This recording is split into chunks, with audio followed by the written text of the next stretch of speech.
Triumph made it, but in brotherhood we stand.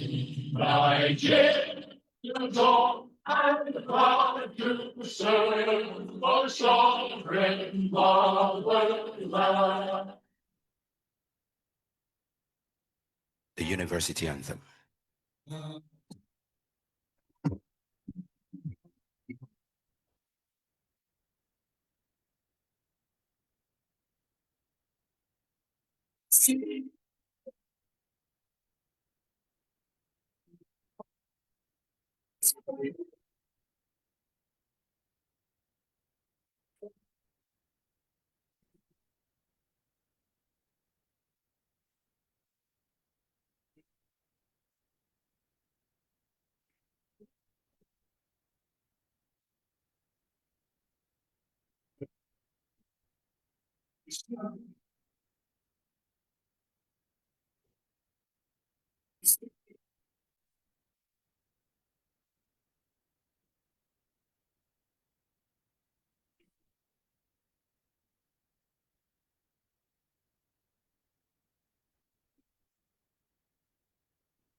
Greatest FUL. Great.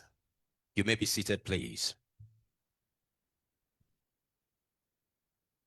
The Vice Chancellor of the Federal University, Lokoja, Professor Laemi Akinwumi, and very delightful principal officers of this university, provosts, deans and directors, very distinguished members of Senate, His Royal Highness, very excellent friends of the Vice Chancellor and friends of the Federal University, Lokoja, from all walks of life, very special guests, ladies and gentlemen. We do not take lightly your presence at our 28th inaugural lecture. I'll be stepping aside to invite the registrar to begin formally this 28th inaugural lecture. Please, a round of applause as the registrar comes to the microphone, please.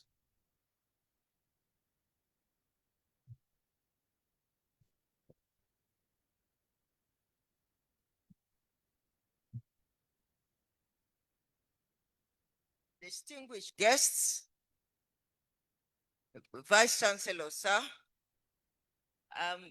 principal officers, our provost, deans, directors, very esteemed guests to our university, our friends, our usual friends, I'm sure they will soon be here.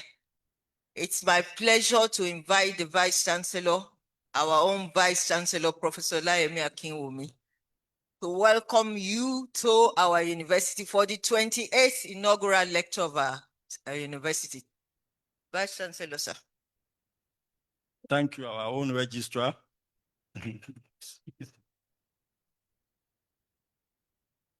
Deputy Vice Chancellors, Academic and Administration, the registrar, the librarian, principal officers of the university, provosts, deans, directors, and heads of department. Our inaugural lecturer, Professor Gbenga, Moses, Niyi Omofa, members of the University Senate, academic and non-academic staff, students, friends, and distinguished guests, ladies and gentlemen. It is with great joy that I warmly welcome you all to the 28th inaugural lecture in the series of inaugural lectures of our dear university, the Federal University, Lokoja. Let me begin by thanking God, the author and finisher of our faith, for granting us the grace to witness yet another inaugural lecture.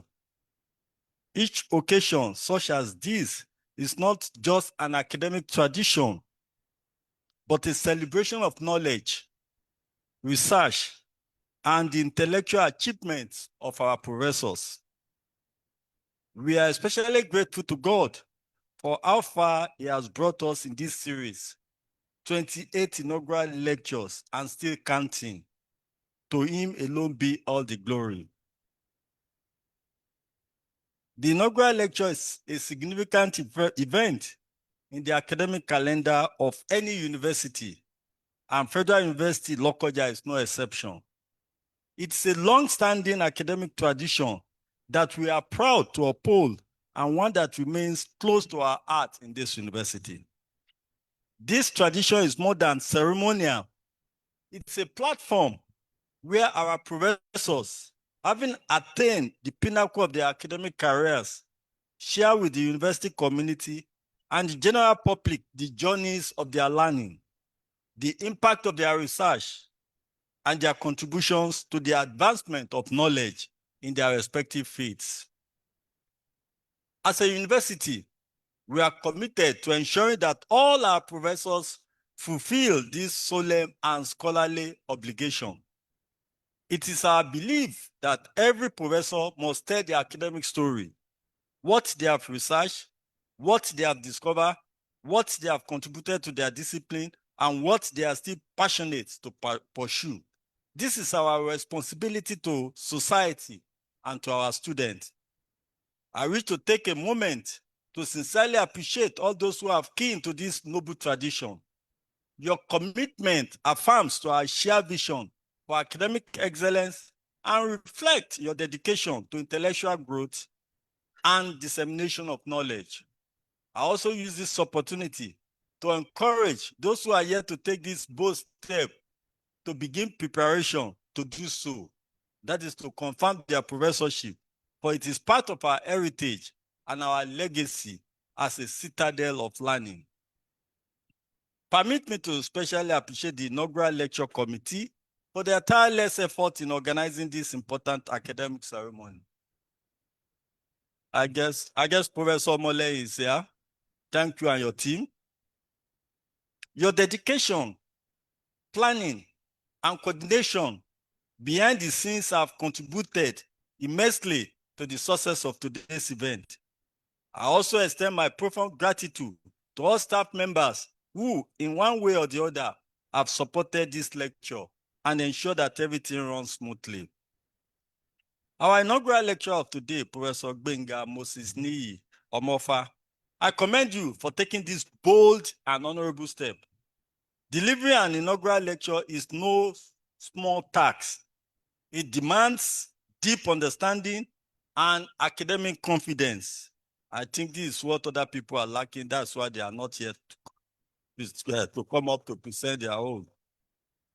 We are grateful that you have chosen to share your research journey with us today, focusing on the very timely and critical subject of financial sector development and macroeconomic performance in Nigeria, and on easy marriage between monetarists and fiscalists.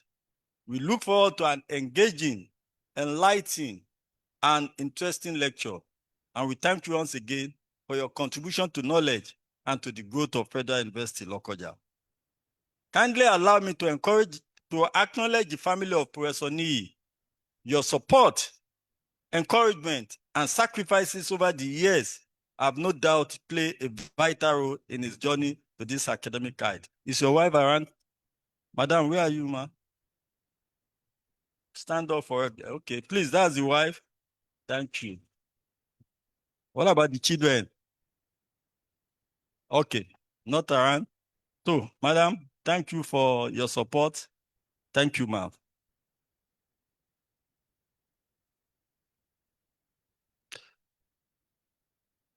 Let me repeat that again. Kindly allow me to acknowledge the family of Professor Niyi. Your support, encouragement, and sacrifices over the years have no doubt played a vital role in his journey to this academic height. To his mentors, colleagues, and all those who have contributed to his academic and personal development, we say thank you all.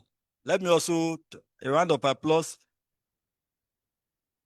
Let me also appreciate the Department of Economics for producing somebody who has the boldness to present his inaugural lecture today.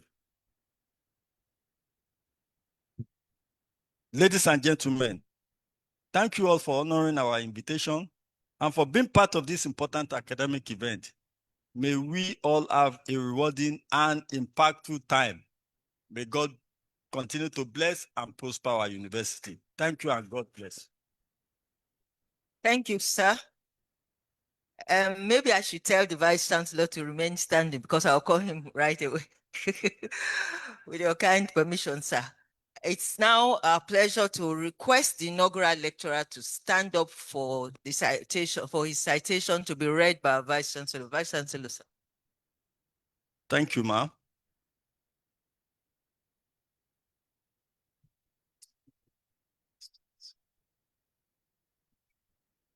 Thank you. This is an abridged citation for Professor Gbenga Moses Niyi Omofa. I will start with his early life and education. Professor Gbenga Moses Niyi Omofa was born on December 16, 1965, in the serene town of Oura, Ilukebunu, Kababunu local government area of Kogi State.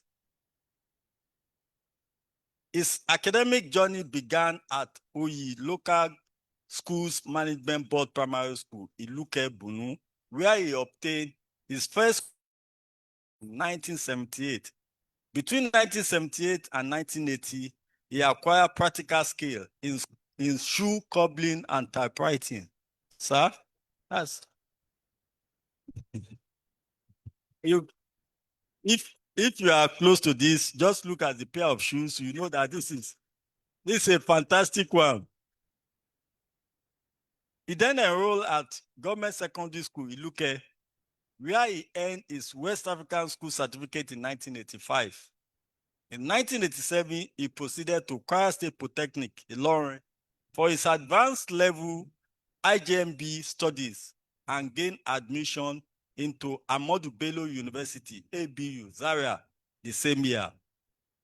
At ABU, his academic sojourn spanned over 2 decades, culminating in BSc Economics 1990, MSc Economics 1999, PhD in Economics 2014.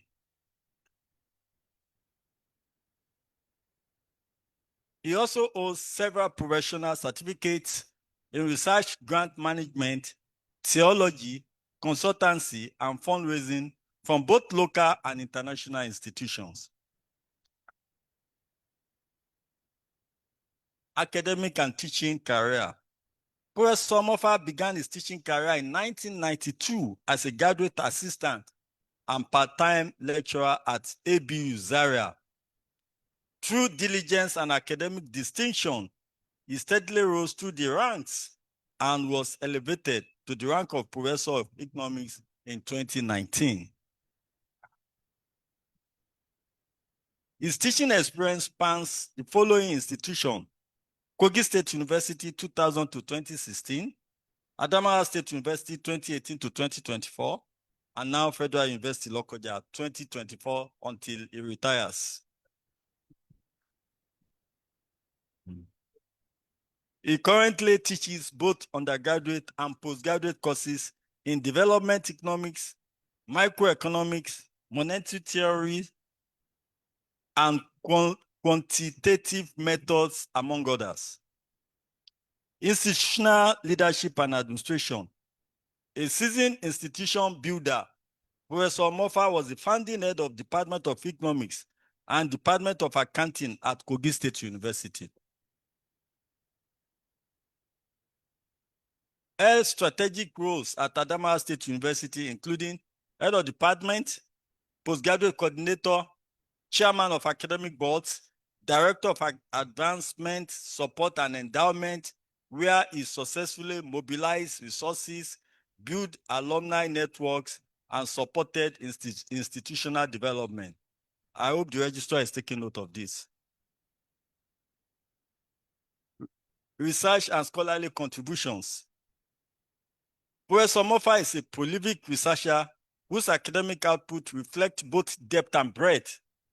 He has published over 30 journal articles and contributed to several book chapters, authored 2 books, and presented numerous papers at academic conferences. His research interests span key areas such as monetary economics, development finance, institutional governance, and microeconomic stability. His works have been published in respected journals across Nigeria, Europe, United States, Pakistan, and India. Consultancy and national engagement. Professor Omofa has rendered consultancy services to several notable national and international organizations. These include Frederick Ebert Stiftung and INEC, the African Development Solution Institute, the SAIL International Limited, where he provided expert insight on critical national development issues. His expertise has been sought on national issues such as voter apathy, ethnic militias, and evaluation of NDG projects. Academic mentorship and assessment. Professor Omofa academic influence extends beyond his immediate institution. He served as external assessors to universities such as University of Calabar, Taraba State University, University of Africa, and Ekiti State University, and as postgraduate external examiner at Federal University Wukari, Federal University Lafia, and Taraba State University. He has supervised numerous MSc and PhD theses, shaping future scholars with passion, empathy, and intellectual rigor. Editorial roles and professional contributions. He serves as editor or editorial board member for the following journals: Nigerian Journal of Economic and Social Research, ADSU Journal of Economics, Current Journal of Economics Theory in Pakistan, Lafia Journal of Economics, Sagbama Journal of Economics. He was also editorial board of ADSU News, the official bulletin of Adamawa State University. Within the university system, he has served in various capacities, including Faculty Examination Officer, Secretary, Faculty Examination Malpractice Committee, Chairman, Faculty Welfare Committee, Chairman, University Convocation Transport Committee, Chairman, Academic Board for the Sandwich Program, member of numerous institutional planning and development committees. Community leadership and national service. Outside the ivory tower, Professor Omofa is a respected community figure. He holds the chieftaincy title of Obakewo of Orura land. You are counting money. Minister of Finance. That's is Minister of Finance. He served as Vice Chairman, Christian Chapel at Adamawa State University, patron and trustee, Bunu Student Union, and state facilitator, National Population Commission.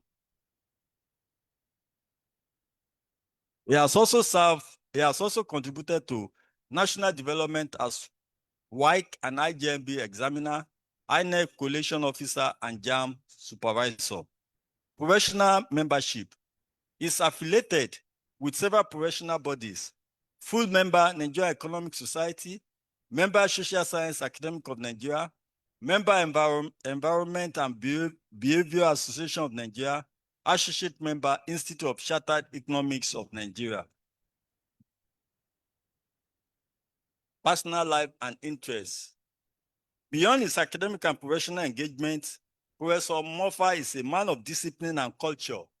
His hobbies include reading, driving, playing table tennis, lawn tennis, and handball.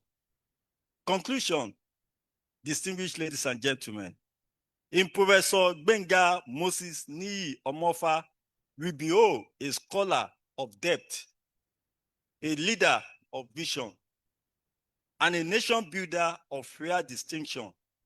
His journey is not merely a chronicle of academic progression, but a legacy of life's touch. Please give him a round of applause.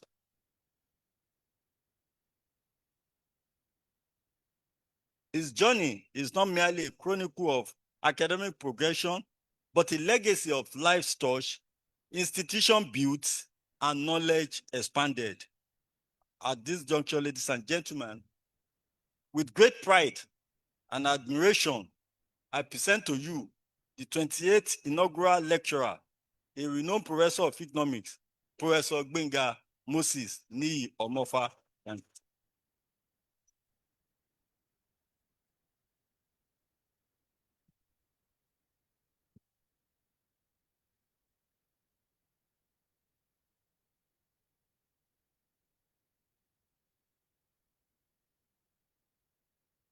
The Vice Chancellor and the Chairman of this occasion, Deputy Vice Chancellors, Academic and Administration, the Registrar, the Bursar, other principal officers of the university, provost and deans of colleges, faculties, and student affairs, heads of department, professors and distinguished members of Senate, my academic colleagues, congregation, and other staff members of our university, special guests, friends and well-wishers, gentlemen of the press, great FUL students, distinguished ladies and gentlemen.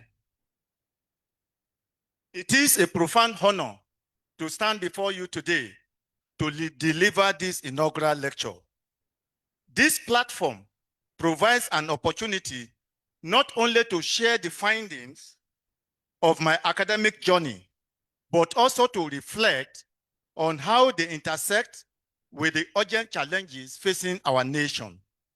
I am deeply grateful for this privilege. I stand before you today as a professor of monetary economics, profoundly humbled by the extraordinary journey that has brought me to this moment. My story begins in a humble setting where opportunities seem distant, but the determination to succeed born bright. Born into a family of 3 from my mother's line, with roots in a polygamous family, I faced numerous challenges that tested my resolve. As a child, I was forced to put aside my dreams of attending secondary school due to financial constraint. Watching my brother, my twin brother, and my daddy, Godwin Femi Timothy Omofa, benefit from the limited resources. Instead, I found myself learning the trade of a shoe cobbling, a reality that always brings tears into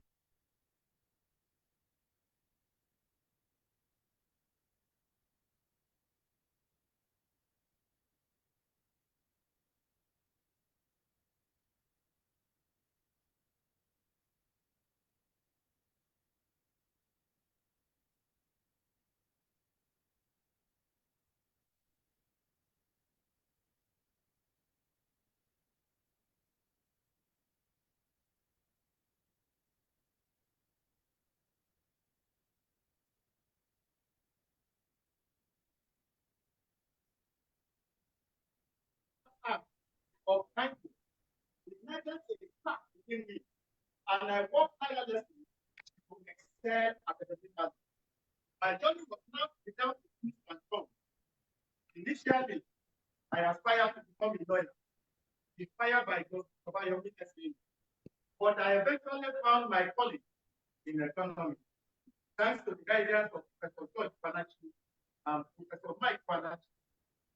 The latter's mentorship had a profound impact on my academic work, and I strive to emulate his dedication to excellence.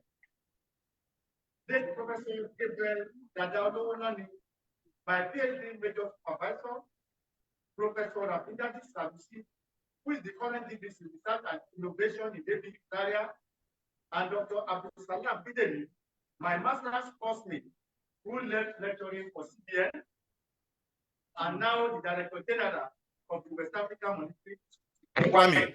Sharpen my knowledge and skills in macro modeling and simulation. Today, I stand as an expert in the field of economics, doing justice to what I know how to do, courtesy of the solid foundation they gave me. In my village, I will often share my dreams with others, declaring my aspiration to become a professor like my idol, Professor Alemika Etonibi. I stand before you, having fulfilled that dream. It is a testament to the power of vision and perseverance. My academic path was further shaped by the unexpected turn of events when my friend, late Dr. Shogo James Okunitemi, filled my master's application form for economics instead of MBA, despite my initial reluctance. His insight proved prophetic as I eventually found my footing in the field of economics.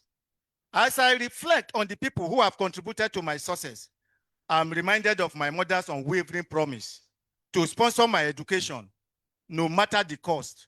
Her words, "I will sell my wrapper to educate you," have been a constant source of inspiration. I'm also grateful to my brother, Godwin Femi Timothy Omofa, who sacrificed his own educational aspiration for mine.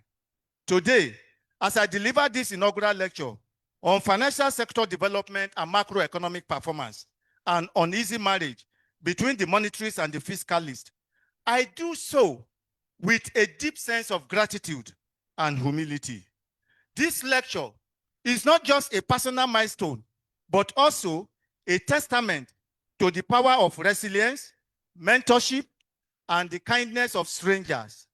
Let us embark on this intellectual journey as we explore the complex dynamics between financial sector development and macroeconomic performance and the implication for our economy and society. Now, let us move to the lecture proper. The title of the lecture is Financial Sector Development and Macroeconomic Performance in Nigeria, an uneasy marriage between the monetarists and the fiscalists. My introduction starts by looking at a marriage on the rocks. Nigeria's economic landscape is shaped by the unresolved tension between monetarism and fiscalism, which has led to fragmented and contradictory financial policies, undermining effort to achieve broad-based macroeconomic development. Monetarists, as influenced by Friedman in 1968, emphasized central bank independence, monetary stability, and inflation control through money supply and interest rate management, while fiscalists, following Keynes in 1936, advocate for government intervention through public spending to stimulate demand and reduce unemployment. The clash between monetarist and fiscalist frameworks in Nigeria has resulted in financial sector growth that has not consistently translated into positive macroeconomic outcomes, such as stagnant industrial capacity and persistently high structural unemployment. Omofa 2016, Omofa 2018. This is despite significant increases in banking sector assets. For instance, as shown in Figure 1, the significant growth in banking sector assets by over 600% in the post-SAP era has not been accompanied by a corresponding increase in industrial capacity utilization, which has remained largely stagnant, averaging just 45%, Omofa 2016. Also, deepening of the capital market has not translated into meaningful reductions in structural unemployment, which remain persistently high. Omofa 2018. The disconnect between financial deepening and macroeconomic performance in Nigeria is exacerbated by poor coordination between monetary and fiscal policies. Onwiodukwit 2025. While the Central Bank of Nigeria implements contractionary policy to control inflation, leading to inflationary pressures and currency instability. Omofa 2001, Omofa 2005, Thomas and Omofa 2018. Despite modern regulatory frameworks and increased digital penetration, Nigeria's financial sector is structurally fragile due to weak and unsustainable fiscal foundations that is prone to systemic risk. Omofa 2016. This inaugural lecture uses the metaphor of a troubled marriage to explore the tension between monetary and fiscal ideologies, arguing that unless the monetary's focus on stability is aligned with the fiscalist push for inclusive growth, financial sector development will remain largely undermined by macroeconomic instability and institutional dissonance. My Vice Chancellor, ladies and gentlemen, let us quickly look at conceptual framework. We have financial sector development, and we have three basic indicators of financial sector development. We have financial deepening, we have financial broadening, and then we have financial efficiency and stability. These are the three major indicators of financial sector development. When we talk about financial deepening, it refers to the increasing volume and variety of financial instruments and institutions relative to the size of the economy. Financial deepening is typically measured using the indicators presented in the figure below. We talk about the level of financial savings that is held in the financial sector. We can also look at it from the perspective of broad money supply, M2 as percentage of GDP. And we can also look at it from the angle of ratio of private sector to GDP or stock market capitalization relative to GDP.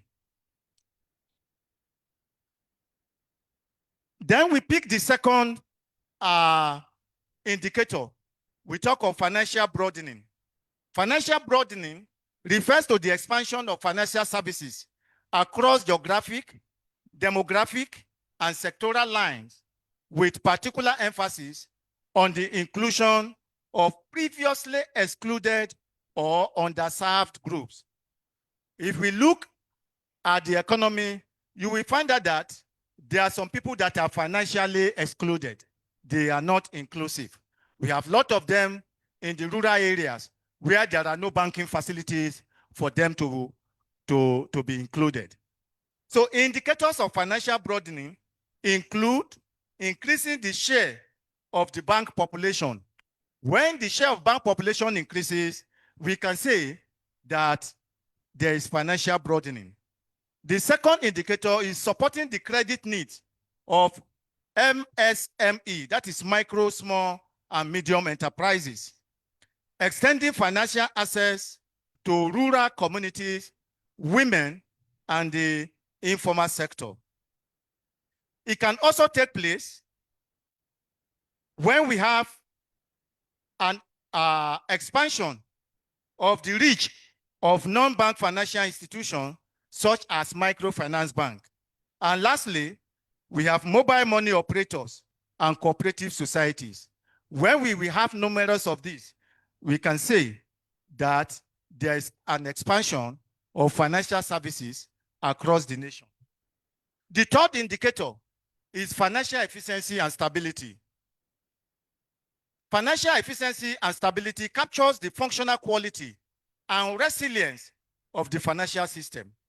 So if there's any shock, can the financial system absorb those shocks? That is what financial efficiency is about. Stability, on the other hand, refers to the absence of systemic risk, the solvency and liquidity of financial institutions, and the robustness of regulatory and supervisory frameworks.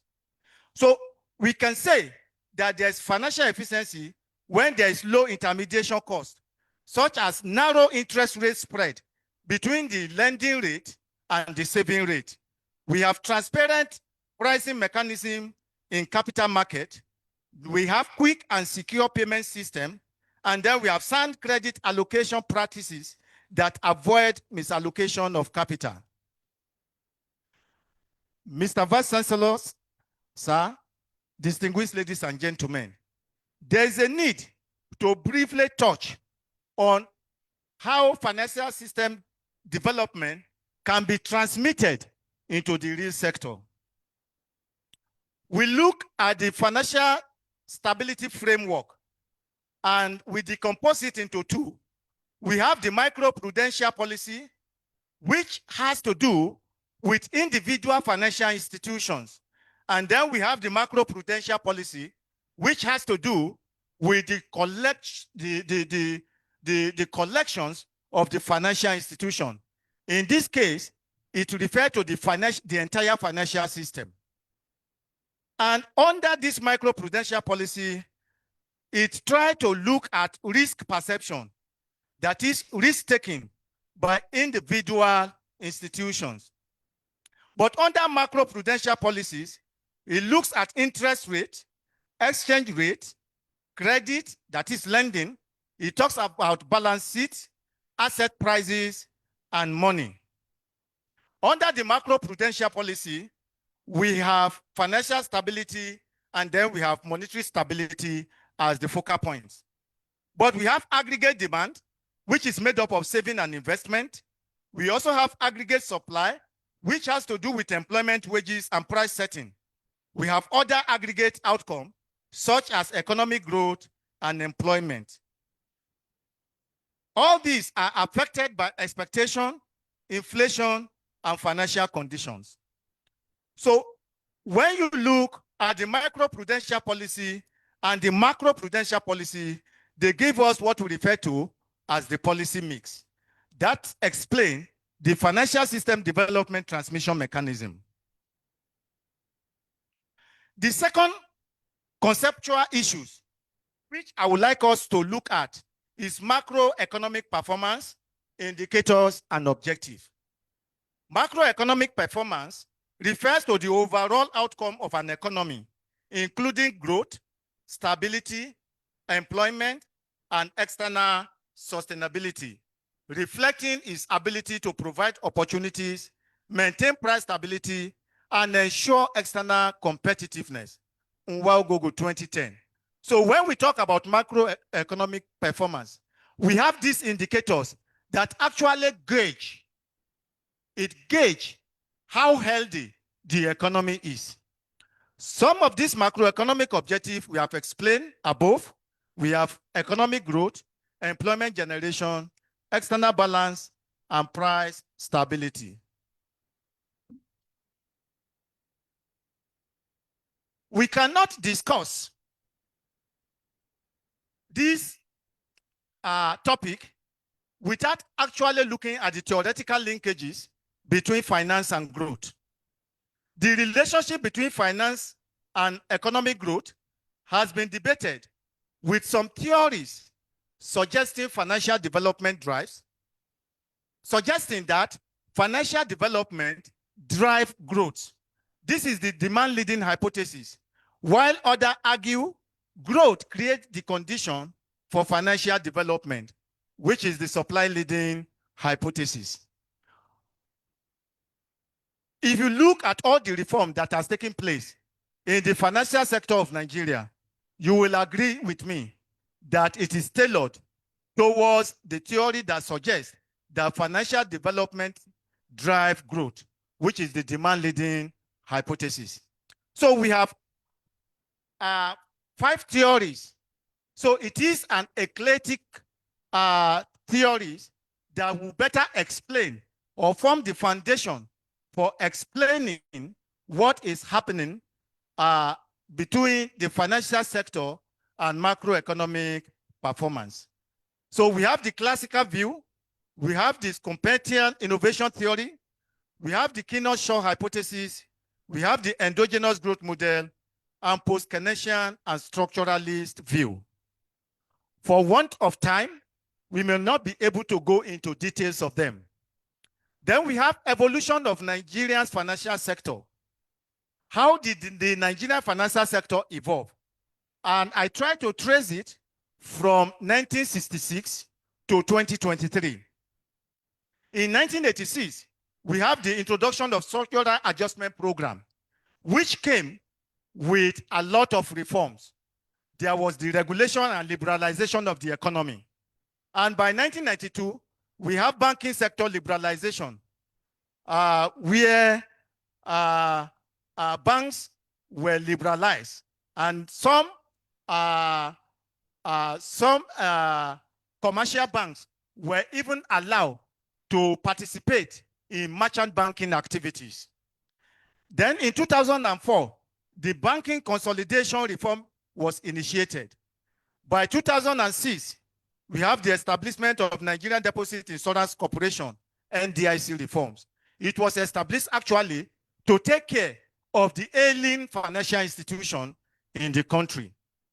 By 2010, there was the launch of mobile banking services, where you have services being rendered to you through your mobile phones. By 2015, there was implementation of cashless policy in major cities. But of course, we know that it has extended to very many Nigerian cities. 2017, we have the introduction of base 1, 2, and 3 capital adequacy standard. By 2020, we have digital financial services growth accelerated. In that case, we are talking about financial technology. By 2023, Central Bank issues new regulatory guidelines for financial technology firms. Now, we are talking about Monetarists and Fiscalists on ease cooperation. What happened? How do they operate in Nigeria? We try to trace the history from 1986 to 1999, and we have a period of what we refer to a monetarist ascendancy. With the structural adjustment program that was embarked in 1986, it marked a departure from the state control model of the 1970s and early 1980s. Omofa 2005. I think someone will clap for me.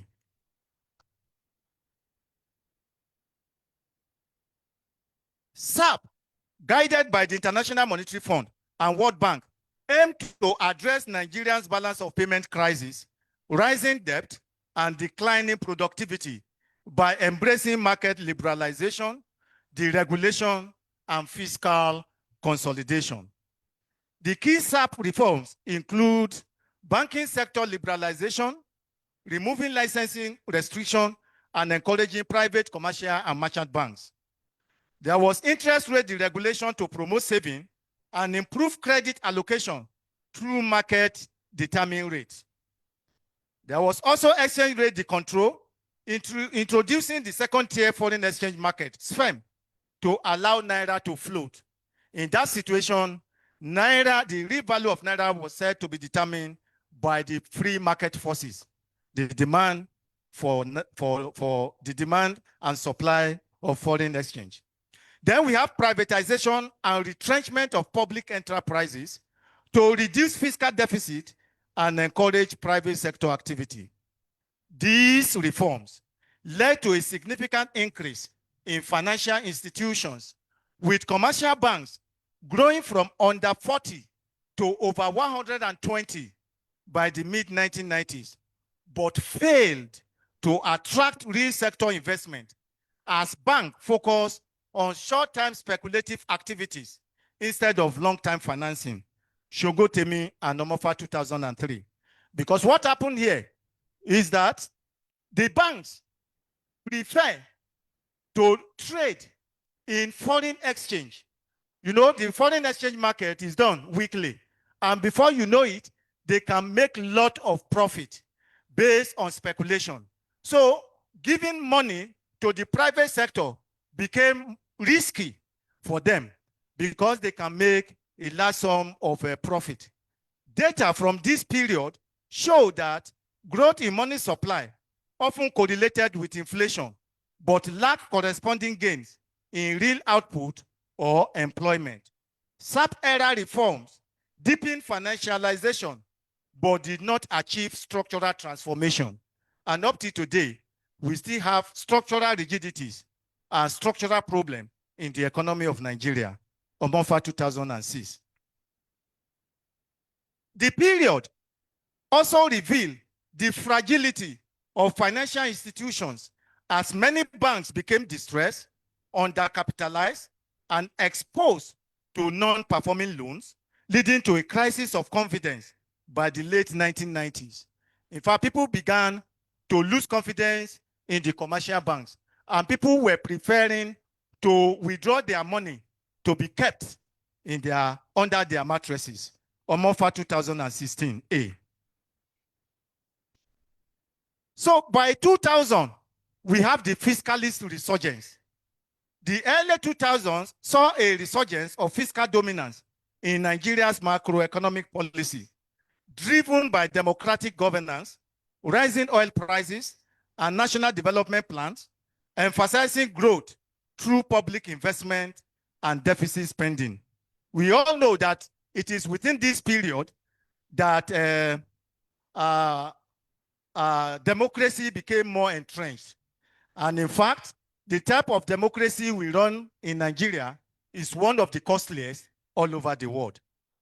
Development framework like NEET and Vision 2020 focus on infrastructural renewal, industrial clustering, and state-led job creation, largely funded through public borrowing due to low tax compliance and a narrow revenue base. Fiscal expansion led to increased government borrowing, crowding out private sector credit and causing a rise in commercial lending rate, which discouraged private investment. Omofa 2016A. The period from 2016 to 2023 saw a deepening rift between monetary and fiscal policies, with the Central Bank of Nigeria tightening monetary policy while the federal government pursued expansive fiscal policy, leading to macroeconomic instability. What we are trying to say here is this, that while the central bank is putting in measures, control, to tighten monetary policy, that is to reduce the volume of money in circulation, the federal government is busy with its expansion fiscal policy by increasing public expenditure. And this led to macroeconomic instability. Thomas and Omofa 2016. The policy inconsistency resulted in stagflation, which is a situation where you have inflation and unemployment coexisting, with inflation reaching 28.9% and unemployment at 33.3%, despite financial sector growth. So this shows a disconnect between financial development and productive transformation. The short-term fiscal spending undermined the CBN effort at stabilizing prices and the exchange rate, exacerbating trade deficit, currency depreciation, and reducing the effectiveness of monetary policy. Mr. Vice Chancellor, ladies and gentlemen, permit me to look at macroeconomic performance in Nigeria from 1986 to 2023. And we have some macroeconomic indicators which we are going to be looking at. The first one is economic growth. Nigeria's economic growth has been volatile and inconsistent, with periods of growth driven by rising oil prices. But this growth has often been unsustainable and hindered by fluctuations and negative growth, particularly in the 1990s and mid-2010, Omofa 2018. Why GDP growth is crucial is quality, inclusiveness, and sustainability are equally important for creating jobs, driving productivity-enhancing sectors like manufacturing, and reducing regional disparities and inequality. Research indicates a long-run equilibrium relationship between financial sector development and economic growth in Nigeria, suggesting that improvement in financial depth, efficiency, and inclusion are linked to sustainable growth. So if we desire sustainable economic growth, then we must enhance our financial depth, efficiency, and inclusion. Thomas and Omofa 2018. Key financial variables like private sector credit, market capitalization, and financial intermediation are closely correlated with GDP growth, supporting the supply-leading hypothesis that a robust financial system catalyzes real sector expansion. Omofa 2017A. A study by Sogotemi and Omofa 2003 found a positive relationship between money supply increases and economic output, showing that monetary expansion can stimulate economic performance in developing economies, including Nigeria. These findings highlight the importance of monetary policy as a tool for not only price stability, but also for stimulating real sector development and enhancing GDP in Nigeria. The second macroeconomic indicators we will look at is price stability as measured by inflation. This has been another area where Nigeria has struggled. Over the years, inflation has been erratic, with periods of high inflation often eroding purchasing power and stifling economic activity. The inflation trend from 1986 to 2023 shows significant volatility, with inflation peaking near 80% in the late 1980s, 1990s, followed by stabilization, hovering around 10 to 20% in the 2000s. Mr. Vice Chancellor, ladies and gentlemen, drawing upon the empirical evidence from my earlier studies, Omofa 2005 and Omofa 2006, it is evident that the traditional dominance of money supply as the principal determinant of price level in Nigeria has significantly waned. The finding of that research revealed a paradigm shift wherein inflationary expectation, exchange rate fluctuation, public sector wage announcement, and the deregulation of interest and foreign exchange market have emerged as the predominant forces shaping inflation dynamics in the country. Mr. Vice Chancellor, ladies and gentlemen, the shift in inflation dynamics suggests that monetary tightening focused solely on reducing money supply may have limited impact on price stability. Therefore, Nigeria's inflation control strategy should include expectation management, structural reform, and exchange rate stabilization, along with periodic indexing of wages and salaries to inflation without the need for trade union announcement. Ladies and gentlemen, you will agree with me that when there is wage award, if it appears 3 times in newspaper, general price level will increase 6 times.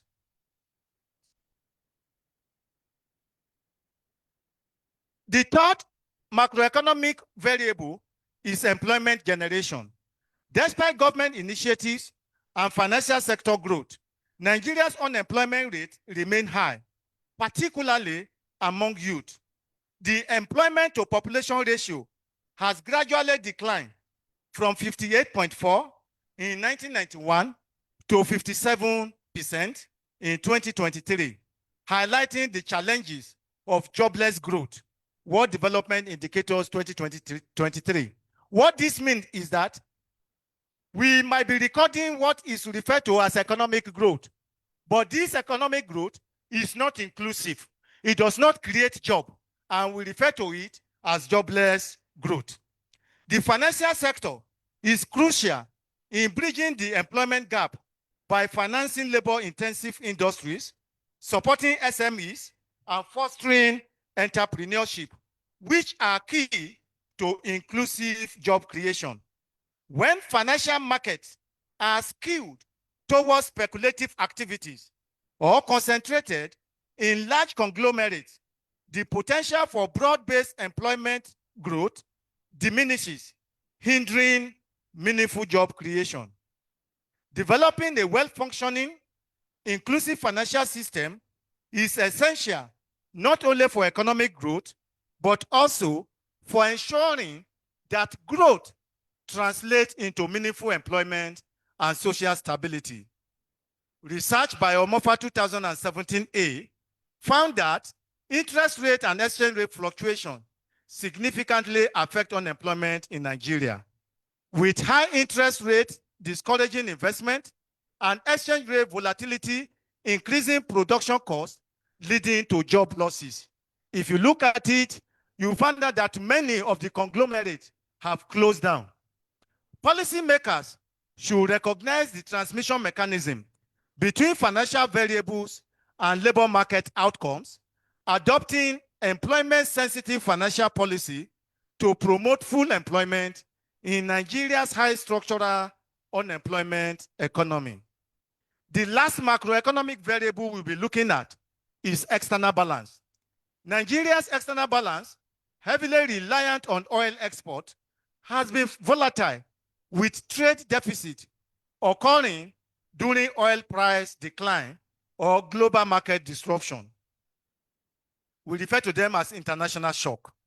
The country has faced persistent challenges in balancing external accounts driven by a narrow export base and volatile capital flows.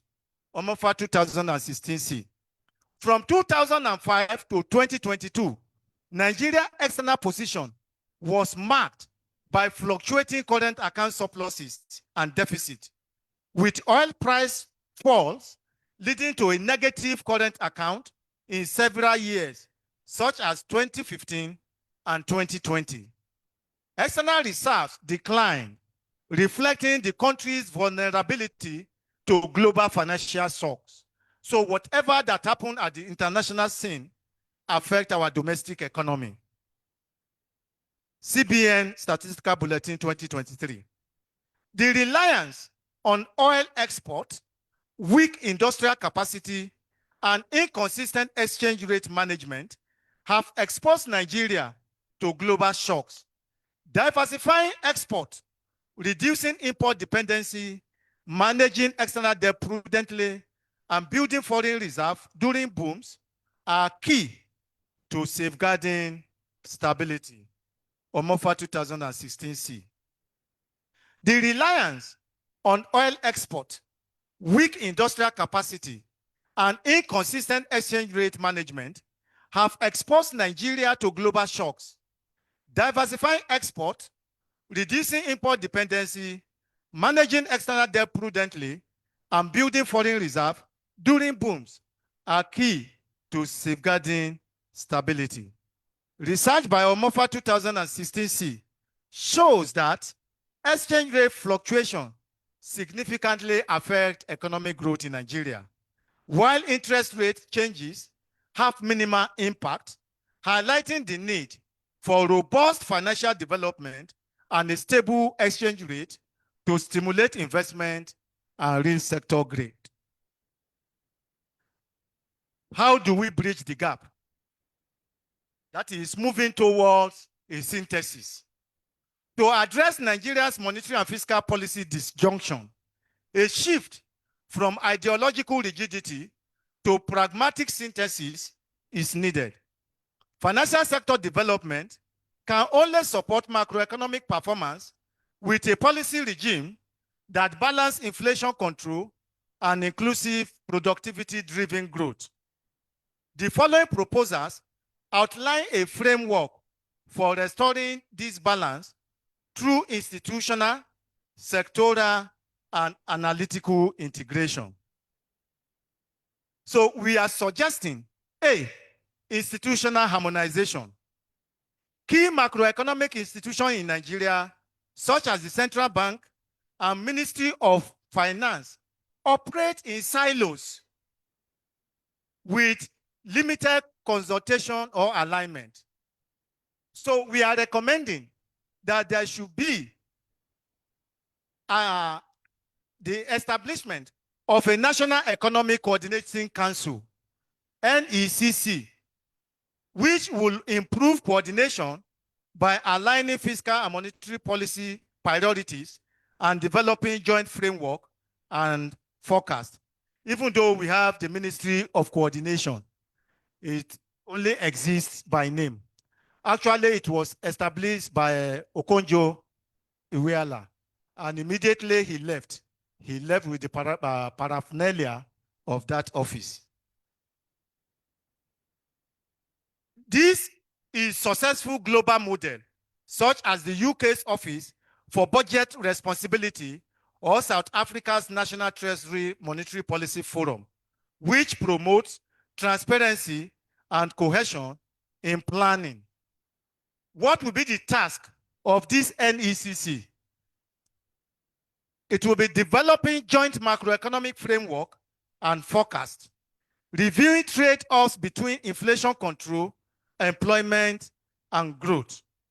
And finally, coordinating fiscal plan with monetary target before budget implementation. The second issue to be addressed is sectoral recalibration of financial flows, which must be reconfigured.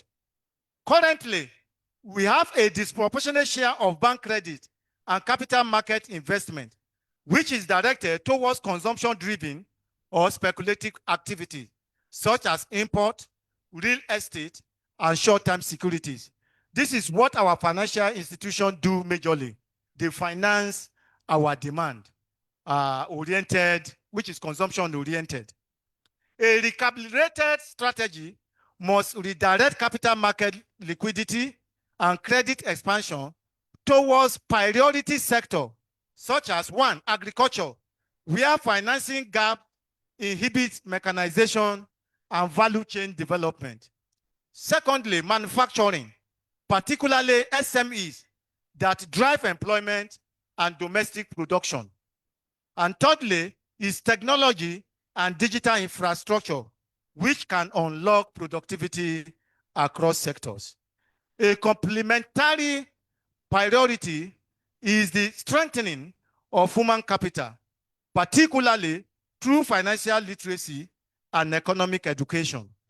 The effectiveness of monetary and fiscal policy depends on how well household, entrepreneur, and firms understand and respond to policy signal.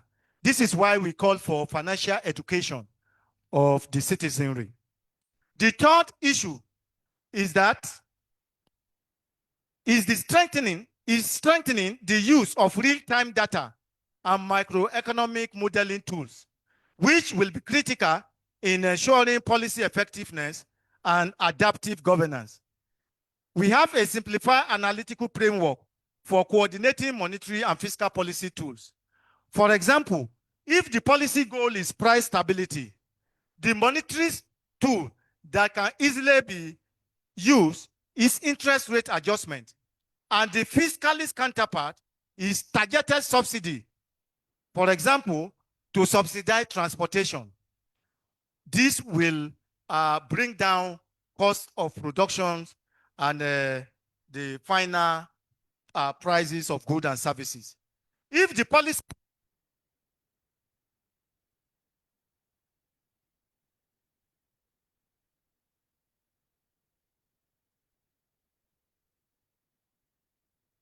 university. While this policy code is second-rate management, the monetary tool will be foreign reserve and capital control, while the fiscal agenda will be export diversification and promotion of funds. Vice Chancellor, ladies and gentlemen, I come to the conclusion by bridging the gap towards a synthesis. The uneasy question between Nigeria's monetary and fiscal framework is not merely a technical issue, but rather a manifestation of deeper structural and institutional dysfunction embedded within the nation's economic governance. This persistent tension highlights challenges such as overlapping mandates, fragmented policy making, and misaligned objectives among key economic institutions. By fostering coordinated efforts, targeted sectoral intervention, and embracing reforms grounded in empirical evidence, Nigeria can overcome these barriers and create a more harmonious macro-financial environment. To rebuild and sustain this crucial union between monetary and fiscal policy, several guideline principles must be adopted. These include: 1, end policy silos.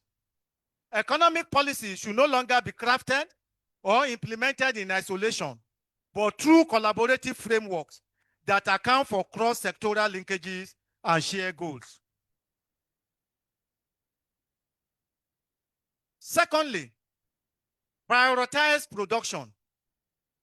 Aligning monetary policy and financial sector development with productive sectors like agriculture, manufacturing, and services will ensure a financial resources support which will enhance sustainable growth and job creation. Finally, embrace evidence. That is, policy decision must be firmly rooted in rigorous empirical analysis rather than ideological preference or political expediency. Mr. Vice Chancellor, ladies and gentlemen, for the remaining part of my life in the academics, this is the new area that I would like to focus on. I intend to focus on exploring the transformative role of financial technology in enhancing financial sector development in Nigeria. Specifically, my research agenda will investigate the implications of financial technology innovation, such as digital payment, blockchain, and other emerging technologies on financial sector development and macroeconomic performance in Nigeria. Thank you, everyone present here. Let me quickly run through my acknowledgements. First and foremost, I give God all the glory for making this day a reality. He has been my source of inspiration, wisdom, knowledge, and understanding for keeping us alive. I appreciate him. My profound gratitude also goes to my amiable Vice Chancellor, Professor Olayemi Akinwumi, and his ever-performing management team, who instituted the inaugural lecture series of this university, aligning with global practice. Your labor of hero in turning this university around for better shall ever remain indelible in the annal of the history of this university. Thank you, sir. To the chairman of the inaugural lecture committee, Professor Molehin, and all the members of the committee, I'm saying thank you. I cannot but also give thanks to my PhD supervisor team, late Professor Gabriel Dadaolowononi, Professor Duru Mike, and Professor Rafindadi Sanusi, who did not only supervise me but mentor me. My gratitude goes to those who I drawn from their inspiration, Justice S.A. Obayomi, Professor E.E. Alemika, Professor Mike Wanashi, and late Dr. Shugutimi. To those who has been of support to me during my academic journey, Professor Paul Bolonduro, Elder and Mrs. Moses Olowo, late Mrs. Omawumi Etonebi, Mr. Leke John Omotoso, Professor Timothy Himoyon, Honorable Joas Onemayin, Professor Mrs. Tenuche Marietu, the Vice Chancellor of Prince Abubakar Odu University, Anyangba, late Abubakar S. Idu, the former Registrar of Prince Abubakar Odu University, Anyangba, Dr. Joel Amodu, Registrar, Kogi State University, Kaba, late Mr. Modamori Afolabi, and late Elder Michael Adeyemo of blessed memory. Professor Senior Peter, here present. Are you here, sir? And Professor Adolfo Lemona, I'm profoundly grateful. To my spiritual father and temporal, Pastor Salama Sajo, Bishop Ajibade, Pastor Awoyemi, and His Royal Highness, Lawrence Funsho Anyimiro, the Olu of Iluke, and His Royal Highness, Samuel Olorunlosule, the Olu of Ohura, my home of birth, and the traditional council to which I belong as the Obakewu of Ohura land. And my uncle, Dr. Samuel Taye Olowo, Deputy Rector, Kogi State Polytechnic, Lokoja, I appreciate you all. I sincerely appreciate the following people for their financial support and moral support. They actually promised to be here, but unfortunately, the call to duty took them to Odoape, where we lost an industrious son to the hands of bandits. Honorable Wemi Jones, Kogi State Commissioner for Education, Commander Jerry Omodara, Kogi State Security Advisor, and Honorable Kingsley Fanwo, Kogi State Commissioner for Information and Communication, who happened to be my student in GSS Iluke, my own alma mater. Also, I appreciate Evangelist Isaiah Ojo, who is online right now from America, Professor Olu Obafemi, my dear uncle, who is also with us online, Professor S.D. Musa, my amiable dean and deputy vice chancellor, and Dr. Henry James Tumba of Adamawa State University. To my mentees who rallied around me and supported me, Dr. Kende Samuel Alahile, Malam Nuruddin Arabo, Mr. Malam Suleiman Yakubu, Dr. Samuel Ajay, and all my former students all over the country, I say thank you. I must not fail to appreciate my departmental committee led by the indefatigable Dr. Uzomba, who worked tirelessly to put things together for my inaugural lecture, which shall unfold as we leave this hall. My former head of department, Dr. Rotimi Matthew, the entire members of staff of the department, both academic and non-academic, of Federal University Lokoja, and all on the special platform created for me, I say a big thank you. I love you all, and may God bless you. This acknowledgement will not be complete if I did not say kudos to my family members who have always been there for me. My beloved mother, a mother among mothers, Mrs. Comfort Niyi Omofa, my twin brother and daddy. I love to call you daddy since we lost our dad, Mr. Godwin Femi Timothy Omofa, and Rotimi Sunday Ore. I say thank you.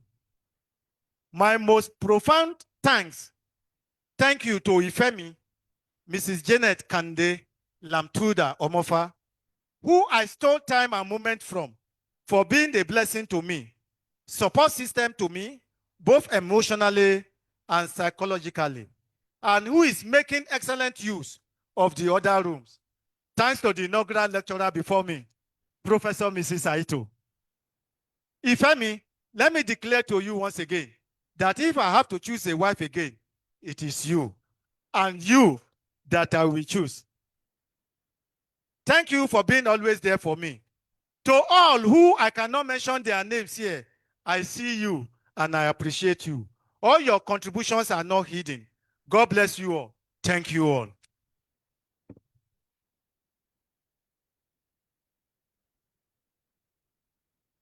Please keep the ovation coming, keep clapping, keep clapping. Stand up for the champions, for the champions. Stand up for the champions, for the champions. Stand up, stand up, stand up for the champions, for the champions. Thank you very much. You may be seated, please. Thank you very, very much. Please, can you clap one more time as I invite the registrar back to the microphone? Thank you. Thank you. Mr. Vice Chancellor, sir, Royal Highnesses, distinguished ladies and gentlemen, I think I would ask that we make this ovation a little bigger for Professor Niyi.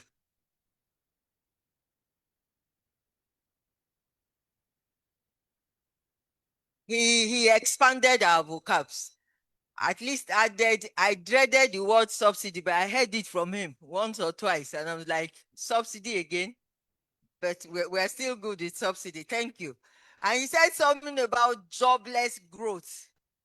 And that was interesting. We probably will seek further clarification on that. We thank you for a very beautiful lecture. Thank you for making our university proud once more. And of course, somebody just mentioned excellent timing. Thank you so much for not going overboard. It's my pleasure once more to respectfully invite our Vice Chancellor to do what he does best, to thank you all for being our guests and beautiful audience today. Thank you so much. Thank you, Madam Registrar. The principal officers, management team, ladies and gentlemen, please, another round of applause for our guest lecturer. I'm particularly interested in the last section, part of the lecture, where I was referring to Ifemi. And it just occurred to me that our professor went to Kwara State Polytechnic. Those good old days, they are good toasters. I believe that is where he got some of this. If I'm permitted to use Ifemi, thank you again for standing very close to. He has promised to marry you again when it comes to this work. Yes.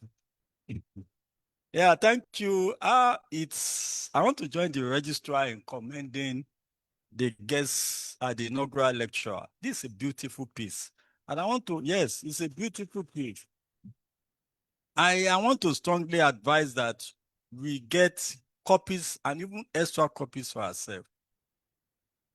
It's something that I find difficult to. I have a friend here who is also a PhD holder in economics, Matthew Kei. He's always finding it difficult to explain. I find it difficult to understand him. He's always explaining the microeconomics. For me, it's cash that is with me that is very important. But I now understand, and I want to appreciate Kei is here today. I want to appreciate him that what he has been trying to tell me, Professor Omofa has confirmed it today. I thank you. Please, I want us to get copies for ourselves and for libraries, and because we cannot do away with this lecture. And I also want to thank God today that we stole Professor Omofa from Adamawa State University. No regret. Because this is what Adamawa State University will have been benefiting. We have hijacked it, and I thank God for taking that bold initiative. It's an added value to our system. Thank you, sir. I want to especially appreciate, as I talk, we have about 39 online participants, 39 people online participating. And in attendance here, we have His Royal Highness Samuel Olorun Mosule, Kabiyesi, sir. Kabiyesi, sir. Please, let's say Kabiyesi. Thank you. Yeah, somebody say Gabadu.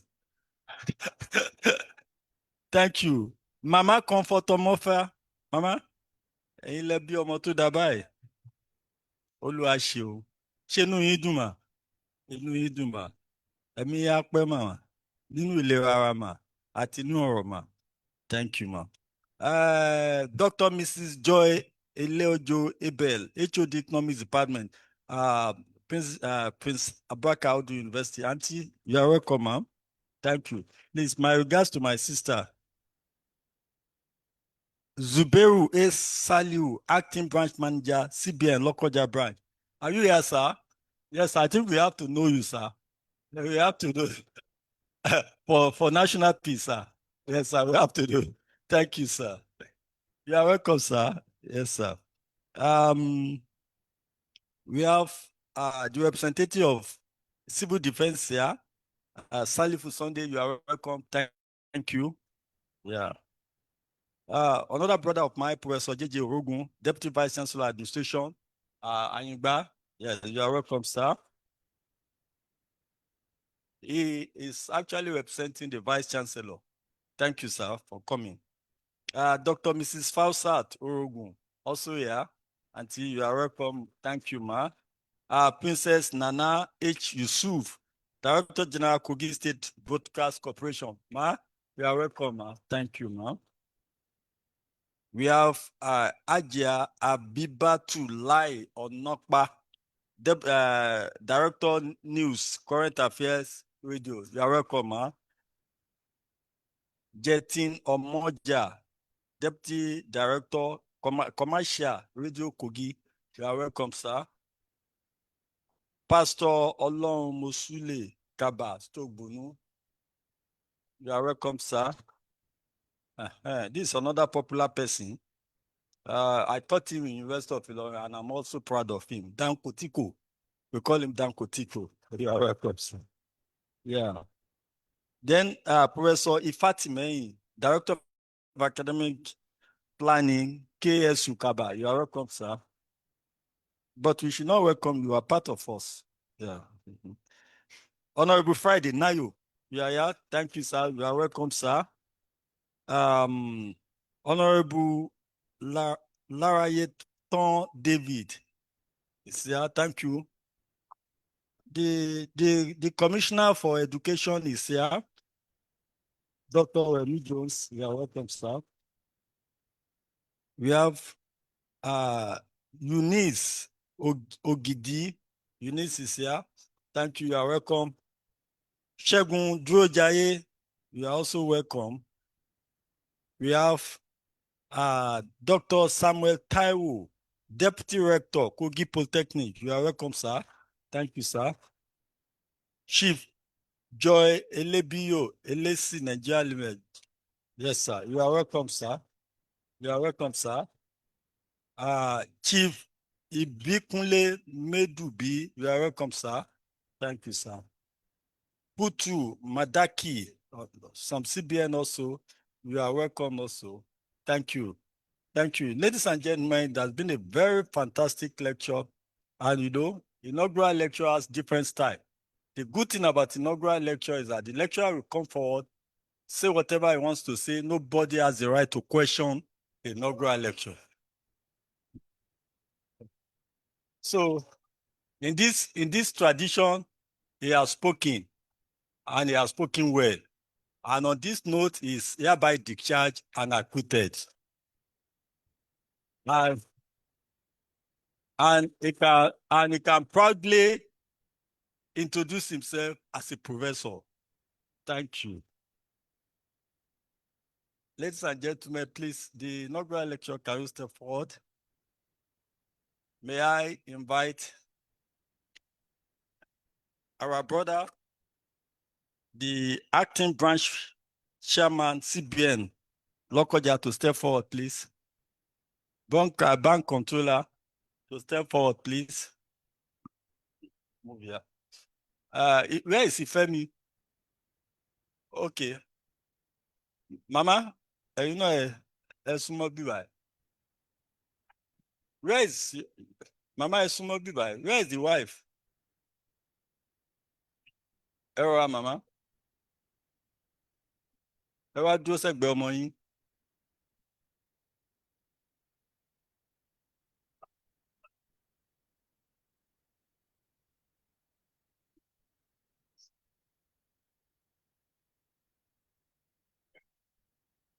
That's the beauty of old age. Sir, sir,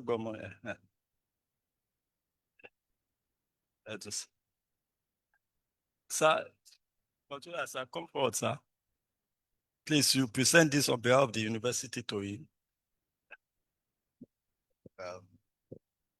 Let me stand on existing protocol on behalf of the university and the professor and all the attendees here present.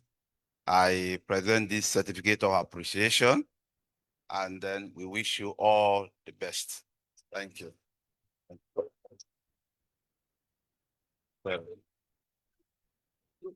Sorry, can you just... Okay.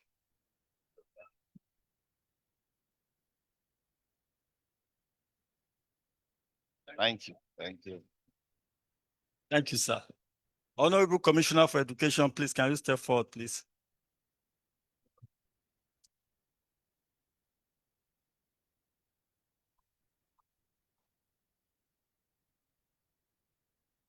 Please, on behalf of the university, can you honor him?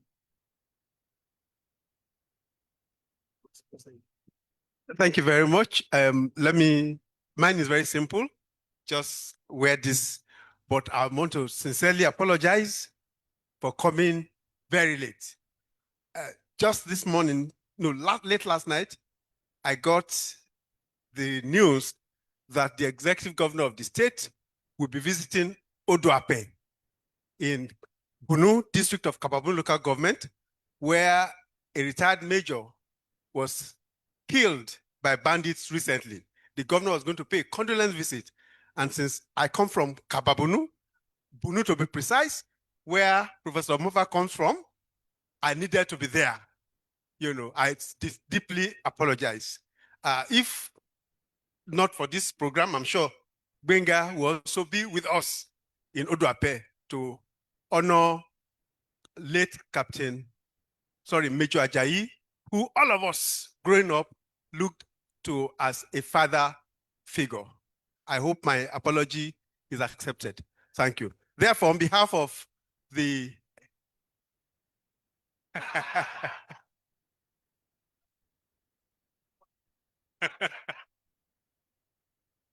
That's not going to be a problem, sir. Thank you very much. Therefore, on behalf of the FUL and all the professors, it's my pleasure to decorate my dear brother, Gbenga Omofa, professor, with this medal. I may not know the importance of an inaugural lecture, but I recall very clearly, sorry, I'm talking too much, very clearly when we were going to recruit a VC for the brand new KSU, Kaba. Part of the qualification was whether the applicants have done any inaugural lecture. So it's something that is big and qualifies my brother to be a VC very soon. Thank you very much.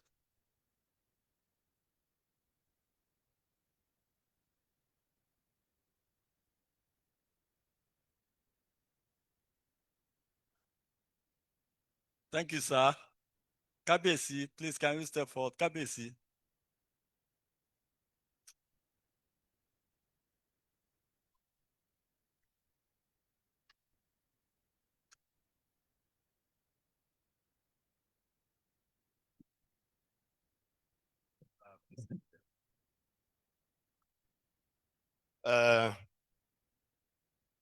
Thank God from the principal of the school. Sir, vice chancellors, for the university, for the opportunity that you have given to me today to present the award to my son. He's one of my high chiefs in my community. And in fact, I don't know how to say anything because just to say, God, we thank you. Because in the Opera today, I know that I have a full profession. Thank you. God bless you.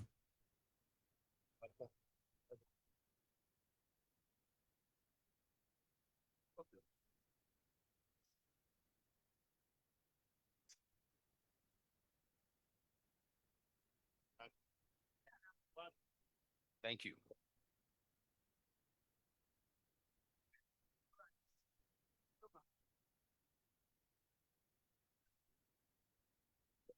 Thank you. The registrar. Registrar. Thank you very much. Please, can you put your hands together for the Vice Chancellor? Thank you, sir. Thank you, Mommy. Thank you very much. All right, Prof. Thank you, sir. One more time, a round of applause for our inaugural lecturer. While we continue to thank you for identifying with the Federal University Lokoja, we'd like to announce that the Vice Chancellor has put together a little treat for our very special guests, particularly those who are sitting on the line where you have the commissioner, and then of course the parents of our inaugural lecturer, and every other person. Your treat will come immediately after the Vice Chancellors. So as the procession rises to exit the hall, we will all rise because they will exit in reverse order. Please rise as we take the national anthem, one stanza, and the university anthem. The national anthem, please.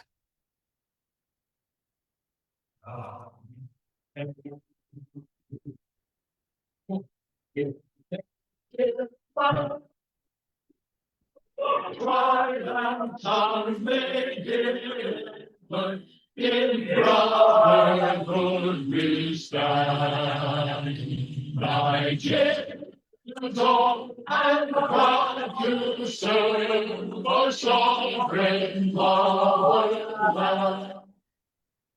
The university anthem.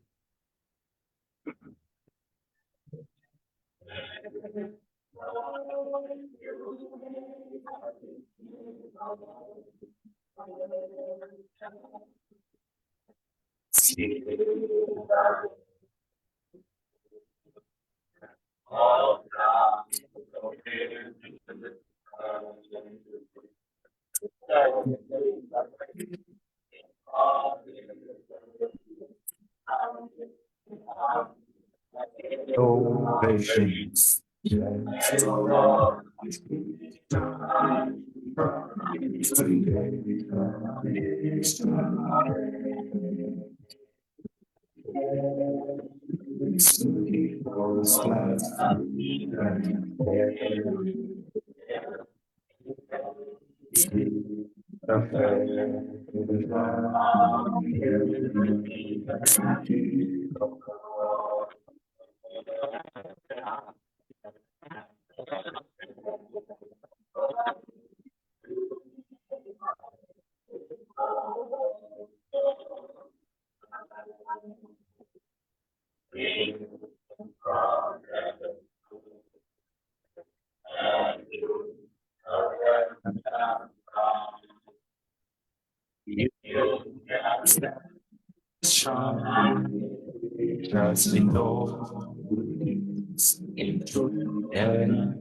Your foundation for development and peace from north to south shall build a nation united and strong. Hail, hail, we praise you, the Federal University Lokoja.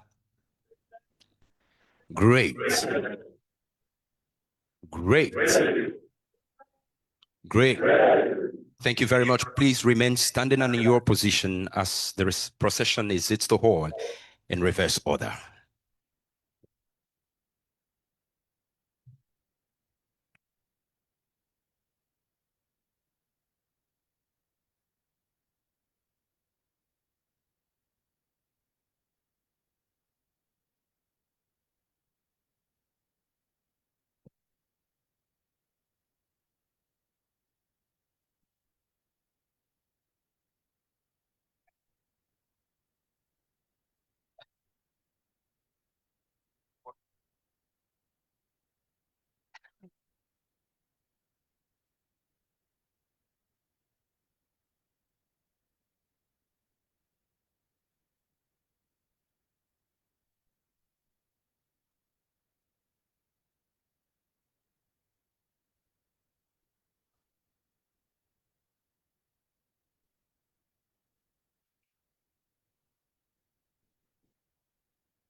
Honorable Commissioner, sir, the Honorable Commissioner, sir, you will lead other members of